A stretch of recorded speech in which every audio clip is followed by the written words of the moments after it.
Handa ka na bang matakot? Halika't pag-usapan natin ang isa sa pinakasikat na haunted na kalsada sa Pilipinas, ang Balete Drive sa Quezon City.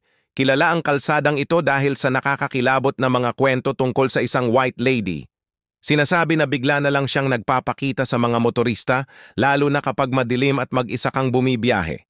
Ang ilan, nakikita raw siyang nakatayo sa gilid ng daan. Ang iba naman sumasalamin daw sa kanilang rear view mirror. Nakakatindig balahibo, di ba?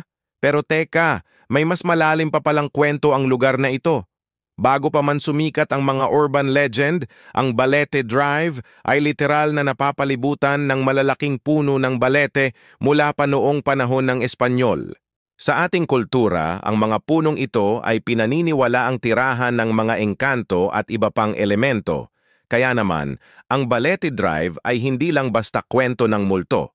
Ito ay isang perpektong halimbawa kung paano naghahalo ang alamat at kasaysayan sa isang lugar. Mula sa mga sinaunang paniniwala hanggang sa modernong urban legend, patuloy na bumabalot ng misteryo ang kalsadang ito. Ikaw, may karanasan ka ba sa Balete Drive? I-share mo naman sa comments. Huwag kalimutang mag-like, share at mag-subscribe para sa marami pang nakakaintrigang kwento.